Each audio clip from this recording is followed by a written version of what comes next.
Hello and welcome back. Or welcome.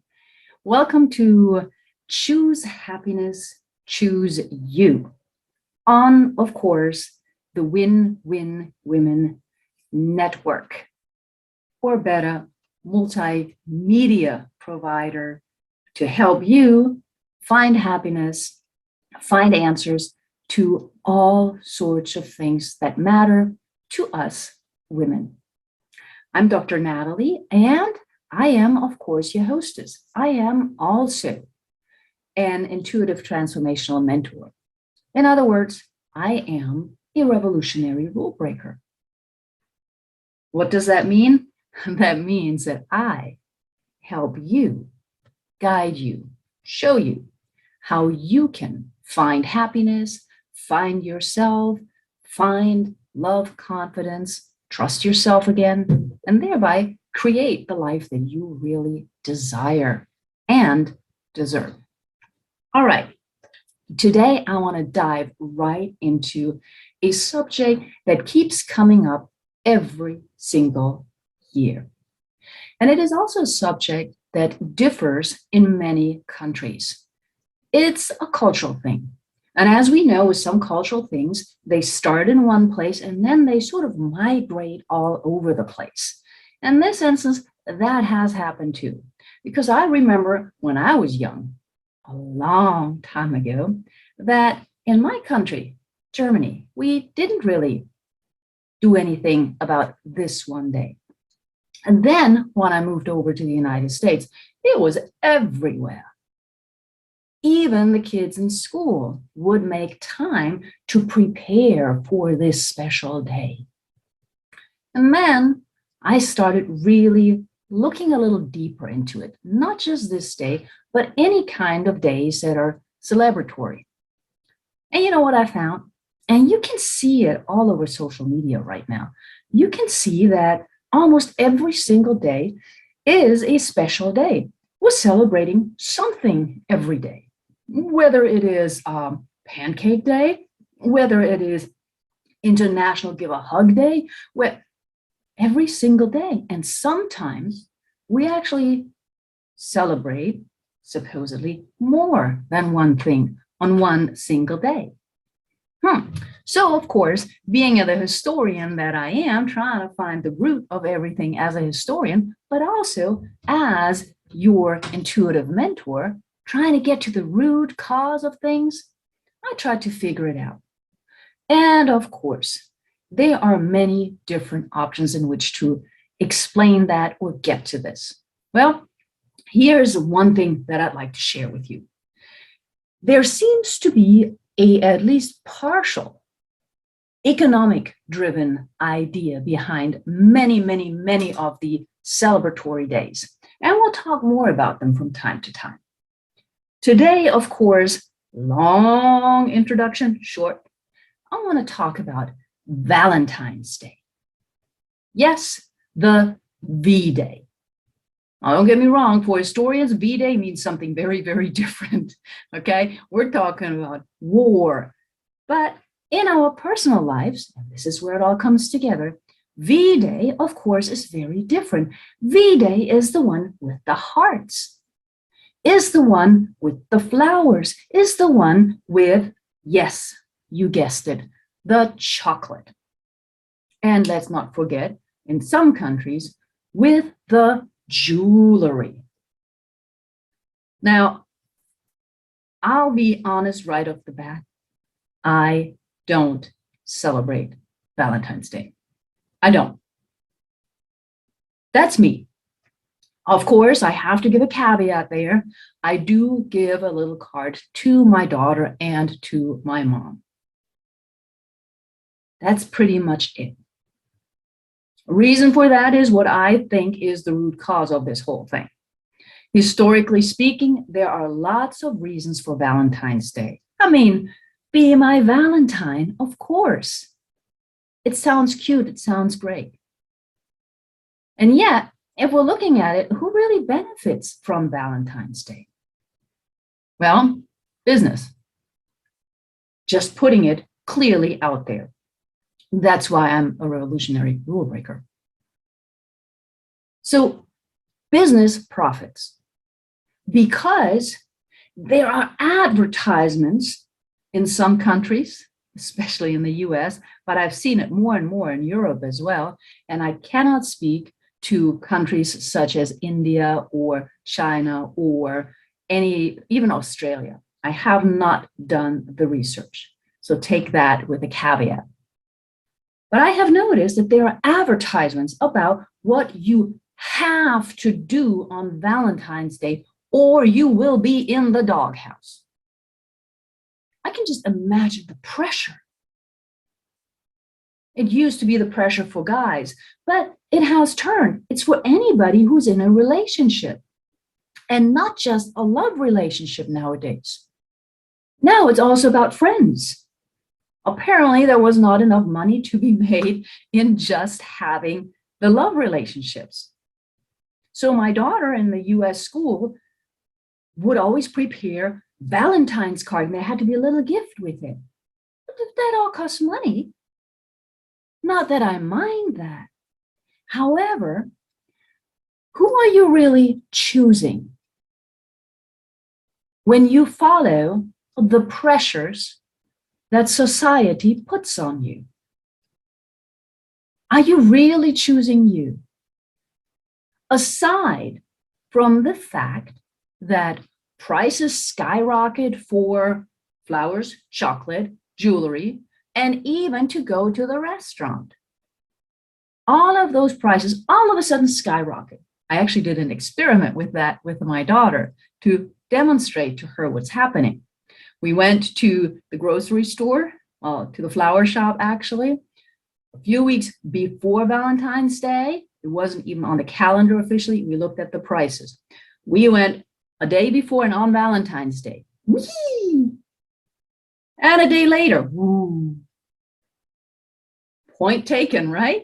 Okay, so who are you choosing for Valentine's Day?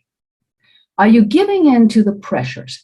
Are you actually, by giving in to the pressures, which may be your choice, creating unhappiness for you? I think that is a question we really need to consider. We need to figure out, why are we doing some of the things that we're doing? And Valentine's Day is just one of those many things. Do you really want to give your love partner chocolate, flowers, anything, even a book? Do you really want to do it? Awesome. Of course, most of us do. We love giving things away to our friends, our loved ones. Absolutely. But do you want to do it on Valentine's Day? If not, why are you? Because if you're doing it on Valentine's Day, due to the pressure, due to the idea that you should, a word I don't like, then you're not choosing yourself. You might actually not even be choosing your partner. You might be choosing society. Again, it's a choice. But I always invite you to consider, why are you doing what you're doing? Now, don't get me wrong. As I said, I love giving things to my loved ones, my family, my friends, absolutely, all the time. Yet on the day that I'm supposed to, I have a really hard time, really, really, really hard time. Not just because I believe it is driven by business, also because I don't like someone to tell me when and how I should show my feelings. Society does that all the time, right? Don't cry, don't do this, don't do that. Well, again, rule breaker. So if you feel like sharing on Valentine's Day something, awesome. If you're only doing it because of the pressures, then I'm asking you to stop and think. One of the first things that I did with one relationship that I had was like, no, don't buy me anything for Valentine's Day.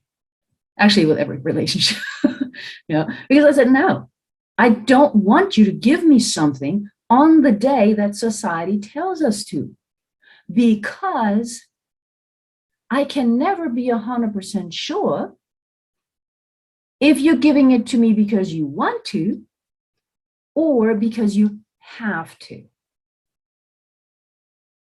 I know in a good relationship, in a loving relationship, we can assume, a safe assumption, I would say, that the other person really wants to give us something. Why wait to V-Day? And if I am concerned about the pressures for myself or for my partner, or in that matter, for my child, then we have the opportunity to address that.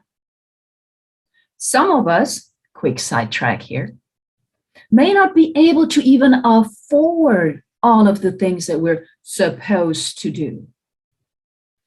I mean, if one day a rose is $1 and the next day it's $10, how are you supposed to do that? There are other expenses. Leave alone having to buy jewelry. Where is the limit? Because it all started with a card, right? Initially, it was a card.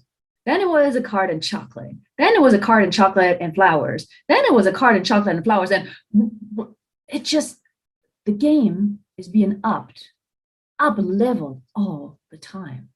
To whose benefit?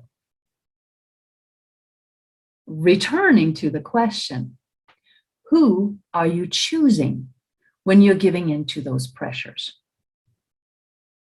If you want to choose you and your own happiness, you have the right, and I would even say the obligation, to talk to your loved ones, to your partner, to whoever wants to do something for you, and actually address the issue with love, of course.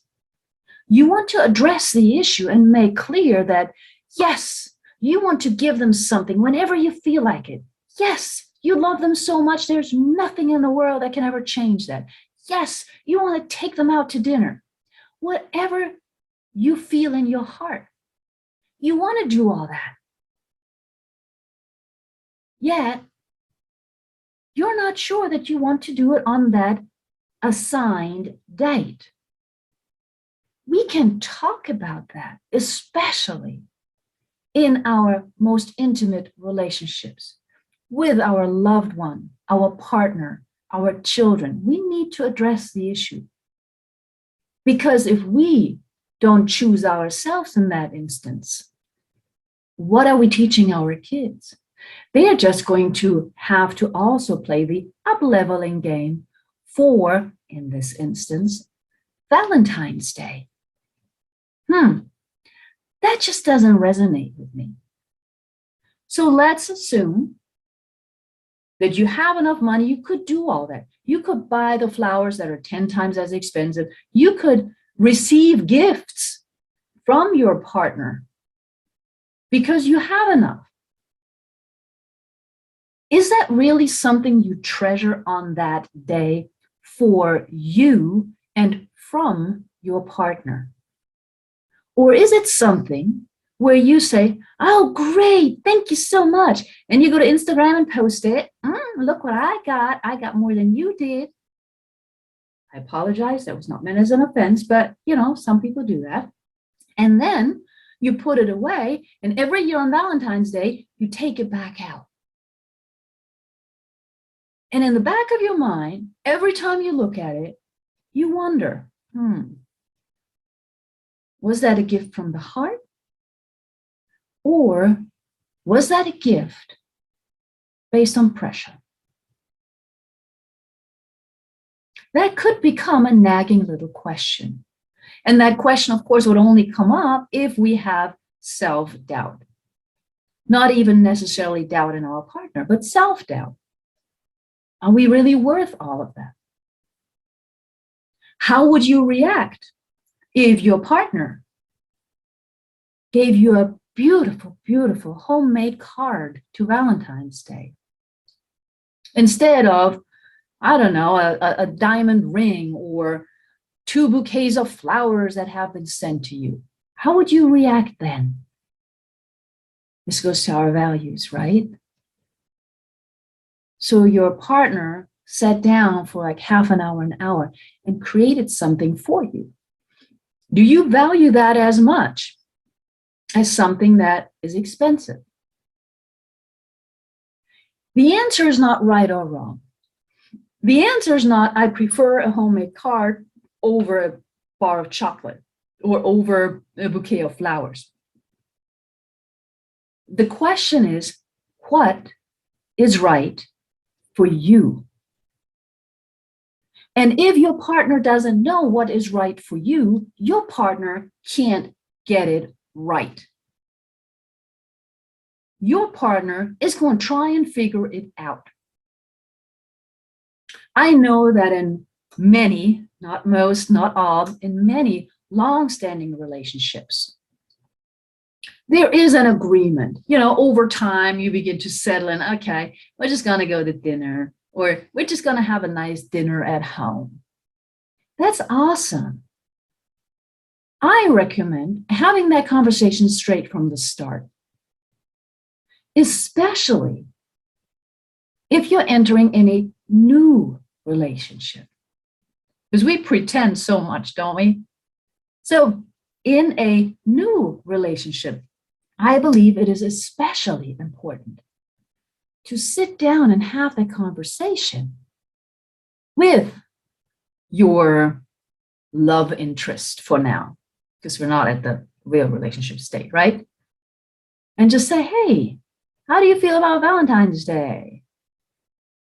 And when you're talking with your love interest, later on with your partner, watch their arms, their hands, their posture. Because in some countries of the world, it is all about the pressure.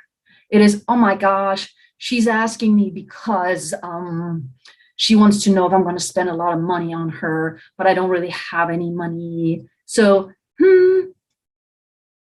then they're trying to figure out the right answer for you. It's almost like being in a classroom, right? Where I used to teach. So we're in a classroom, you know, the students are looking for the right answer. Well, sometimes there is no right answer. If you're doing thinking, critical thinking, there is not necessarily a right answer. You're asking for an opinion, for a personal insight. So when you sit down to have that conversation about Valentine's Day, for example, you need to first know yourself. You need to know if you want to, for yourself, participate in Valentine's Day. And then you need to know for yourself how you want to participate in Valentine's Day. That means you have to start out with you. You have to start out with choosing you, so that then you come from a place of, I know myself, I know what I like. That is my part of me being happy. Now let's look at what resonates with you, and let's then combine it. Because you may have a partner who wants to participate in it all while you don't. Then probably we're going to have to find a middle ground. And that's okay. Absolutely okay. Because it's all about negotiation. It's all about perspective. So if in this conversation, it turns out your partner really wants to do all that stuff, or at least parts of it, then you also know your partner's expectations and hopes. And doesn't it add to our happiness if our partner smiles, is excited, is happy? I'm not saying, you've heard me say this before, I'm not saying we can make our partner happy. I don't believe in that. Check the other shows. I don't believe in that. However, we can add to their happiness, because we're coming from a place of happy. I know myself, I love myself, I embrace myself, I know what I want, and I'm open to hearing what you want, and I'm open from a place of self-love and self-confidence to figure out how we can make this work for us. That's where you're choosing you, you're choosing happiness, and then you're bringing the other person in. And sometimes it may actually work the other way. It may be that your partner brings it up first. Or, I mean, we're all women, right? Maybe your child brings it up first, because in school, they're supposed to create Valentine's cards. And your child's like, you know, Mama, I'm supposed to write this card, this Valentine's card for so-and-so, and I really don't like him or her. I really don't. What am I supposed to write on there? And you can see that your child is really uncomfortable, because in a sense, you're asking your child to not be honest. And so the same goes for you, obviously. So what do you tell your child? Well, most likely, because the child, if the child is younger, is not quite ready to make that decision by him or herself, you're going to advise them to just go with the flow, and you're going to explain to them, well, see, it's a pre-bought card. Use the one that is the least touchy, something like, you're a good person, instead of, I love spending time with you. Spend a little less time on making the card look pretty. Don't add anything to it, but just do it because it is pretty much an official assignment from the school. And since it's an official assignment of the school, it serves two purposes. Number one, you're supposed to do it and you might get graded for it. And number two, you're beginning to be indoctrinated. So when you grow up, honey, you're going to fall into this as well. At the same time, you can start having that conversation with your child, because your child might see or hear that other parents are buying stuff, that other moms are buying stuff, that other dads are buying stuff, that other families have a big party for Valentine's Day, and you don't. You can then explain why, if that is your choice. But what I just want you to take away from today on the subject of who do you choose on Valentine's Day is the fact that, as much as I'm a rule breaker, we all have a choice. We don't have to participate in officially assigned celebratory days. And that is perfectly fine, as long as your choice is yours, is based on you knowing, loving, and embracing yourself, and is clearly communicated with love to anybody else who may be involved in this. That's where you co-create, where you create your happiness, where you co-create or create, obviously, the other person's environment to add to their happiness. That's how it all starts. And part of choosing you and choosing happiness, creating the life you desire and deserve, means taking a new look at what is happening in society and evaluating if that is something you do or don't want to participate in. And then deciding why. Again, I'm just inviting you today to think about it. I'm not telling you it's right or wrong. This is a judgment-free zone. I'm not telling you what to think or how to think. I'm asking you to think and reevaluate, and then come to a decision that is clearly your own. Then you come from that point of, as I said, self-confidence and strength. And you can go to a conversation. You can walk by the highly expensive flowers or the jewelry store without feeling guilty.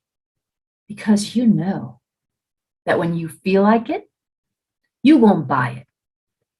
And you may feel like it on V-Day, and you may not feel like it on V-Day. And either way, it is absolutely, perfectly fine. That's just the way it is. It is and always remains your choice. I can't stress that enough because I want you to be happy. And the only way that that happens is when you choose yourself. Everything starts here. Everything. And since it starts here, it's important that we take the time, that we make the time to reconnect with our brilliant selves. Every single one of you, every single one of me, if that were possible, has a reason for being here. I know why I'm here. I'm here to help guide you back to your brilliance so that you can live your life your way. And that means you choose you, you define and choose your happiness, and you define and choose your success. Because you can't have success without happiness. You can't have happiness without success. And they all just have to align. They have to be yours by definition, not society's. So you have a choice on V-Day and any other day. And I'm asking you to always, always, always start with you. That requires a little bit of courage, which can be at times difficult to get to because so many of us have been trained not to nurture ourselves first, not to care for ourselves first. Many of us have been trained to think about others first, which is, of course, important in a society. And yet we still have to choose ourselves in order to create our happy world. And we can have our happy world in the midst of whatever might be going on. I just got the question the other day. How do you always smile and look so happy? Even when it's raining for 4 days straight, even when the world seems to be falling apart. Well, it's all here. Yes, there are days when I don't want to get out of bed. And yes, there are days when I wonder what is the Lord doing. And yet, it is here that I reside and that my happiness resides. Because I've done the work of knowing myself. I know what works and what doesn't work for me. I know how to be happy and what adds or doesn't add to my happiness, because happiness resides here too. Of course, this is a journey that we're all on, an evolution.